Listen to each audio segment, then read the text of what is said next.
Ah, yes, a sports talk show host's work is never done. Sometimes you have a awkward opening like that one. Where's the music? It's the sports update is over. Truth be told, I was trying for a last second guest. We may get one. And if so, the fireworks last night in Johnson City will be nothing as compared to the fireworks that I have undertaken on July 4th. Chuck Tanner, great manager, the Pittsburgh Pirates, finished his career with the Atlanta Braves, didn't work out quite as well there because, well, it was right before they started to rebuild. I never gave him a chance to work with, Smoltz and Glavine and rebuild that way. Bobby Cox said, I'm the general manager. I know. I'll be the manager here after, agreeing to try to do it with veterans didn't work in the 80s. We're going to talk about that in just a second here. July 4th baseball, but he was born on the 4th of July, just like Uncle Sam, right? And I recall being, and forgive me, I know this has nothing to do with Tennessee, but I recall being a little boy. You want to talk about child of the 80s. They used to have the Pirates an Atari fireworks night. Pittsburgh Pirates. Yeah. You want to talk about child of the 80s. Atari fireworks night at Three River Stadium is about as 80s as it gets. And I know he had this great sense of humor. They would be doing the promotion, and they'd talk about, hi, I'm Chuck Tanner, inviting you to come to Atari Fireworks Night this July 4th. And Tanner was a natural because July 4th was his birthday to do this. And then the immediate TV shot would be of Tanner arguing with an umpire, and he would say, I've been involved in a few fireworks displays myself, but I don't think that's what the people at Atari have in mind. Brilliant. The next year, it was July 4th baseball, memorable moments. The 1983 4-0 Dave Righetti no-hitter against the Red Sox. I remember coming home.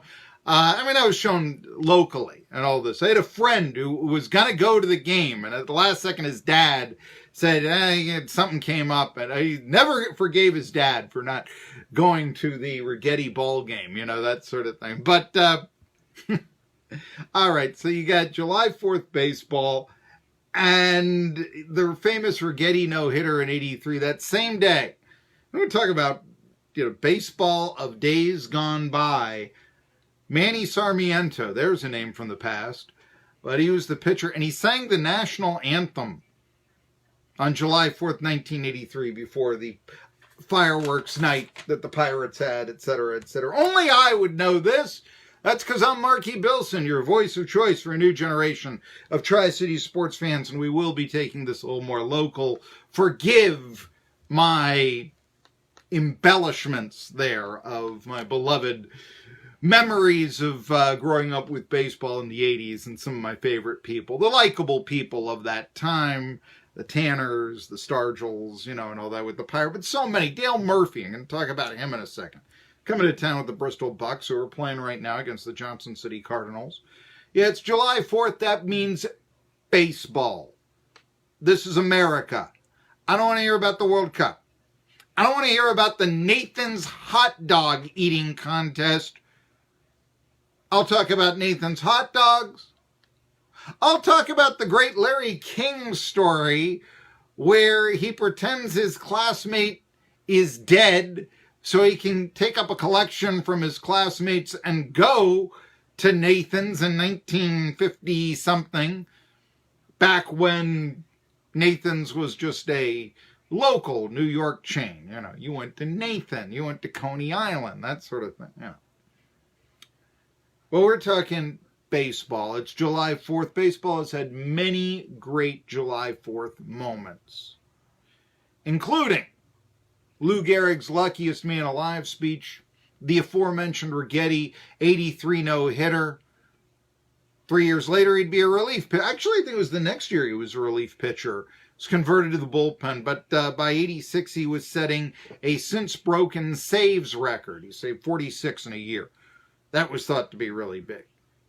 My favorite July 4th baseball moment, Phil Niekro, 1984, recorded his 3,000th strikeout.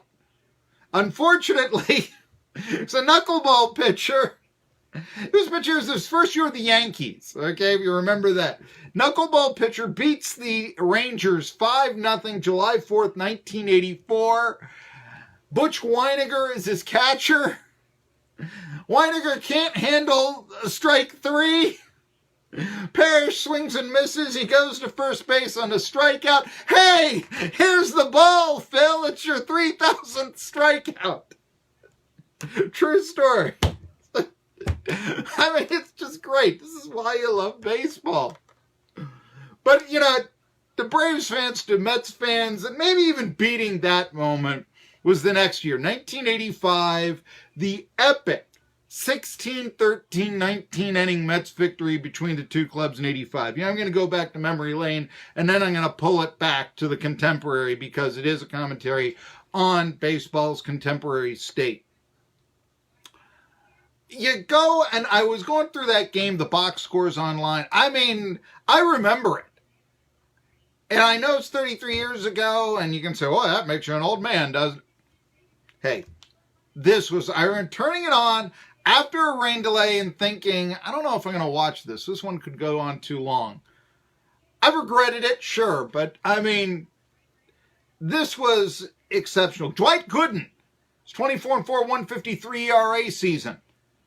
He took the bump for the Mets that day. Got knocked out of the box in the third inning. Rick Mahler was the Braves pitcher. Remember him? There's a name from the past. Talk about good hitting pitchers. Mahler, he would always start opening day for the Braves.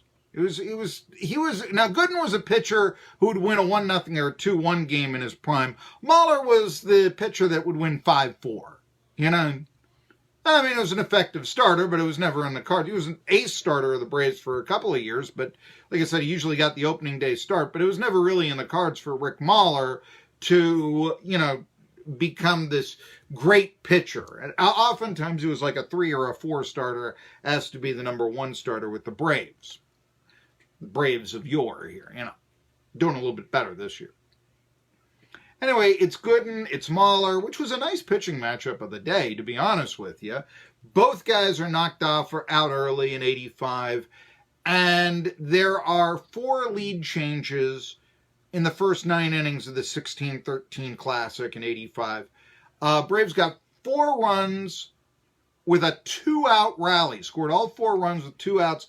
Bottom of the 8th, they did it off of Jesse Orozco, the former Elizabethton twin, and Doug Sisk. There's a name from the past, sinker ball pitcher. Walk more than he'd strike out. But anyway, Dale Murphy gets a 3-run double, 2 outs in bottom of the 8th. Braves up 8-7. You know, 4th of July, late at night, you're thinking, great, Bruce Sutter goes to the bump, hold the ball game. Remember Bruce Sutter pitched for the Braves? Remember that? He's to hold the lead in the 9th. He doesn't do it because Lenny Dykstra singles home Howard Johnson with 1 out. And then we get the marathon ball game. And you know, at the time, pitching staffs generally had 10 pitchers. Braves had 11. Bullpen coach in 85, by the way, for the Atlanta Braves, Brian Snitker. Look it up. I mean, there's just so many great aspects of this game that I'm going to tell you about here if you don't know it. There wasn't the feel of worry in those days. My God, I hate using that term. If a relief pitcher threw extended innings, it should be this way today. In fact, the only relief pitcher in that entire game who ever really developed arm problems, I mean, Orozco went on to set the all-time appearances record. Only guy that ever got real arm trouble was Sutter. And he only threw 1 inning in the game. Gave up the tying run in the 9th. All right, yeah. But there would be 3, 4, even 6 inning stints from the bullpens. And by the way, that might have been one of the reasons why this game went on so long. And I'll tell you how there. But even so, you know, so there's that aspect of, oh, it was great when a long reliever would go extended innings in an extra inning game. And then there's the aspect of, yeah, but this is how they came back ultimately. I'm going to tell you about this. These two teams that play the next day, they played a doubleheader on July 7th. But the Braves and Mets battled on high drama. Howard Johnson hits a 2-run homer.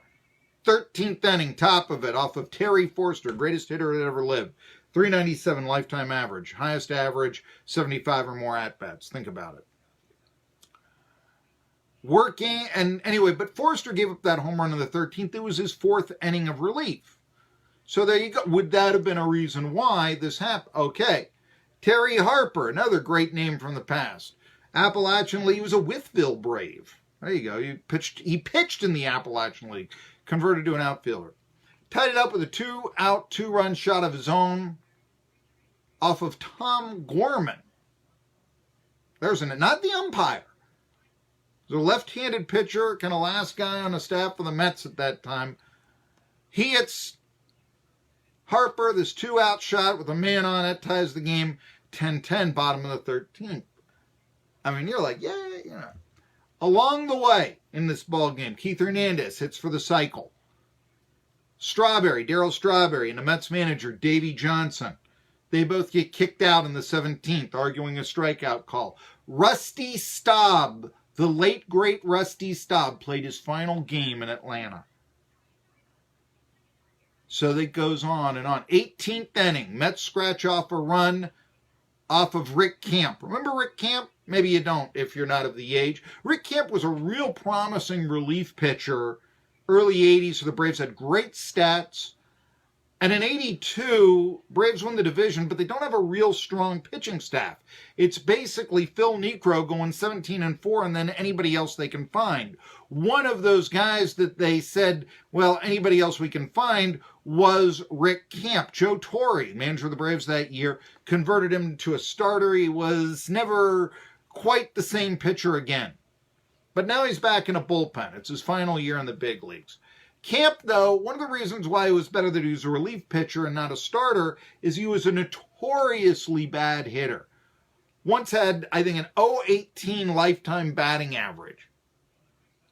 He comes up, like I said, it's 11-10. Mets have scratched off a run in the 18th inning on July 4th, now July 5th, 1985.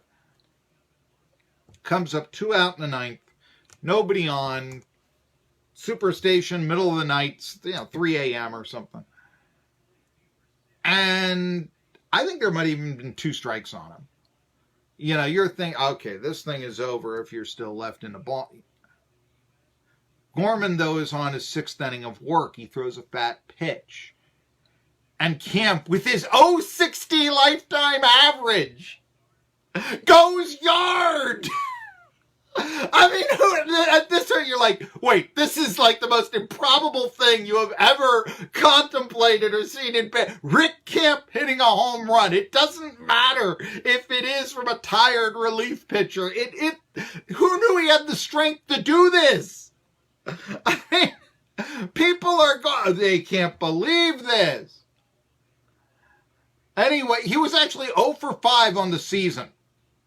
Hits the home run. You're wondering why he hit. There were no more relief pitchers left for the Braves. There were no more pinch hitters. There really wasn't anything else the Braves could do but send up Camp. So now we go to the 19th. It's tied 11-11. Unfortunately, Camp, this was the end of his career, and it was his 3rd inning of work, and he really just did not have it that day. Middle of the night. I mean, like I said, it's the 3 a.m. hour.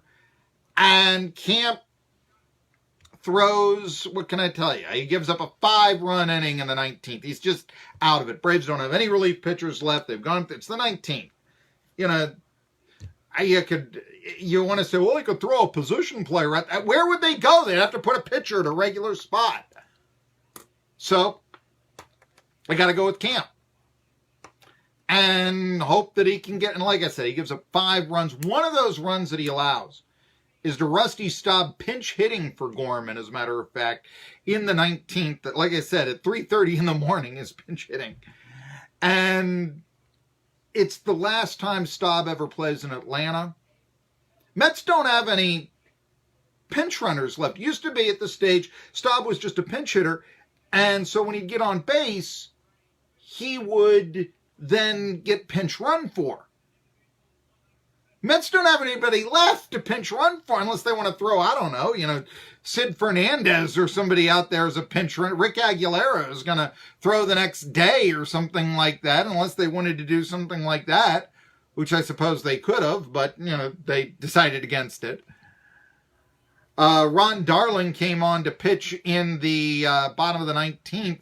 Could have thrown him out on the base pass, but he said, you know what, let's, just stick with Staub. Like I said, by this time, Staub's just sort of a fat pinch hitter, but he scores. He's one of the 5 men that score in the top of the 19th.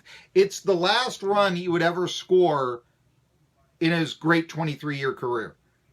1,189 runs for Rusty Staub. This was the last one. It was in that July 4th game years ago. There you go. So now, bottom of the 19th, now, you're thinking, no, not possibly. Not possibly can the Braves come back now. There's no way. And they do. And with 2 outs in the 19th, off Ron Darling throwing relief on his bullpen day. By the way, Darling comes back 2 days later, starts the second game of a doubleheader, and goes into the 6th inning, okay? No arm troubles with Ron Darling. He's throwing relief on his bullpen day. It's not the end of the world, honestly. Darling walks 2 guys. He gives up a hit. Braves net 2 runs. Coming up as the tying run to the plate is the now Ruthian Rick Camp, who then strikes out on a high fastball. I mean, the Magic had to end it sometime. Final score, 16-13, blah, blah, blah. But I was thinking this here, and that's gone down as sort of the greatest July 4th game in baseball history. There are a lot of games that have gone on, Rigetti with his moment, Lou Gehrig with his speech, a lot of Yankees stuff, like I said. But this was just an incredible game. But you know what? Under modern baseball, we wouldn't have the drama. I mean, when you think about it, both these teams are also Rams. Mets finished second, 3 games out of a playoff spot. Braves are supposed to contend in 85 with Suter, but Suter, he gives up a tying run here. Just doesn't get it done that year. It becomes the second of 7 straight losing seasons for the Atlanta Braves. The next month, they fire their manager, Eddie Haas. He never manages in the big leagues again. So, I mean, these 2 teams really, the Mets had a strong team, don't get me wrong. I mean, it was an entertaining season to watch the Mets, but, they don't make the postseason. So it's 2 also-ran teams. But the game has such great drama. And this is why people like me say, baseball is the greatest game. But then why do they try to tinker with it? And if they continue to tinker with it and they continue to use modern day rules, then you'll never have a game like this again. Never. And I'm not just talking about we can't have a pitcher go more than 100 pitches, this sort of thing. We can't have Tom Gorman throwing 6 innings of relief. I'm not talking about that, although we could get into that. I'm talking about the DH, the drama of this game, including the appearance of Staub, including the Camp home run. That never happens if we have a DH. Contemporary minor league baseball, where we just put the runner at second to begin the 10th, we never would have had this drama. Yeah, it went on a long time. Okay, yeah, I'm sure a lot of people turned the set off. Guess what? They relived it through the highlights. They read about it. Whatever. This game has stood the test of time. Even if you were like me and said, boy, I had a 2-hour rain delay to begin this ball game, I can't go on. By the way, it was 4th of July. Fireworks night, 3:55. They shoot off the fireworks. Atlanta police get a phone call from someone who lives by Atlanta Fulton County Stadium. The call is, my God, we're being bombed. I mean, how much more wonderful storylines can you put into this ball game? But we had a great game on Monday in the Appalachian League. It was the Cardinals and the Reds in Johnson City, Greenville. Reds, Cardinals, that's great. Johnson City, Greenville. Johnson City's down 12-4, bottom of the fourth. The Reds are putting in every pitch. They got a 35-man roster. It's all pitchers, and I can't find anybody who gets anybody out. That's the way it's been this year. I mean, they give up that 8-run lead, including 2 runs in the bottom of the ninth, highlighted on a Nolan Gorman hit. Nolan Gorman, the first-round pick of the Cardinals this year. So it's 12-12 going on to the 10th. Again, we've got a great ball game. But then Michael Perry starts the game at second in the 10th. Excuse me, he starts the 10th inning, not the game. He starts the 10th inning and said, why don't we start the ball game there, They put him, new rules, right? They try to bunt him over. Hey, bunts, remember those? Error is made. First and third, nobody out. Winning run scores. Wild pitch. Final score 13-12, Johnson City over Greenville 2 days ago. That should have been a great game. It was in front of a record crowd. Cardinals had drawn 3,700 fans. They've never done that before. By the way, tomorrow, Zach Clark, general manager of the Johnson City Cardinals, tells us how it gets done. Last night, by the way, fireworks night, they broke the record. Almost had 4,000. But the problem is there was a distinct sense of the Reds losing that game, not the Cardinals winning it. Like I said, that game could have had similar drama. I mean, an 8-run comeback, come on. But it isn't the feeling that the Cardinals won the game. It's the feeling that the Reds lost because of the new rules. Unlike that great Mets-Braves game of 33 years ago. Is this the future of baseball? If it is, man, too many gimmicks, and they've killed a perfect game. Tri-City Sports Now. I'll tell you more about the Appalachian League after this.